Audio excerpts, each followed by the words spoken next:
10 દિવસનું આતિથ્ય માણ્યા બાદ મા દશામાનું ગોરવા તળાવ ખાતે વિસર્જન કરવામાં આવ્યું। વડોદરા શહેર સંસ્કારી નગરી ખાતે 10 દિવસનું આતિથ્ય માણ્યા બાદ દશામાં આજે વડોદરા શહેર ગોરવા વિસ્તારમાં બનાવવામાં આવેલું કૃત્રિમ તળાવ ખાતે માય ભક્તો દ્વારા દશામા પ્રતિમાનું વિસર્જન કરવામાં આવ્યું।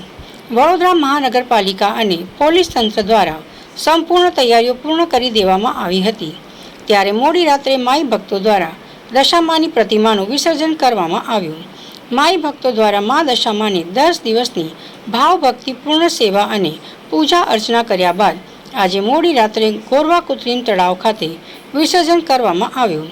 ત્યારે પોલીસ પ્રશાસન અને વડોદરા મહાનગરપાલિકા દ્વારા તારાપા લાઇટિંગ સાથે પોલીસનો સ્ટાફ અને ઉચ્ચ અધિકારીઓ પણ સ્થળ પર મૂકવામાં આવ્યા।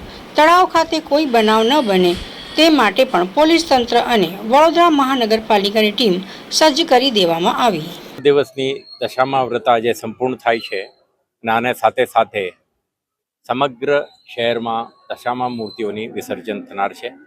આના માટે શહેરમાં પૂર્વ પશ્ચિમ ઉત્તર દક્ષિણમાં 8 જેટલા કૃત્રિમ તળાવો આપણે તૈયાર કરી છે, જેમાં બેરિકેડિંગ, ઇલ્યુમિનેશન, તરપાઓ અને ક્રેન, આપણે expert swimmers, emergency response system આ બધાથી સુસજ્જિત કરીને પોલીસ અને home guard, fire servicesmen, health services team બધાને તૈનાત કરીને એક સુરક્ષિત માહોલમાં વિસર્જનનો કાર્યક્રમ સંપન્ન થાય તે માટે તમામ તૈયારીઓ થઈ ચૂક્યા છે।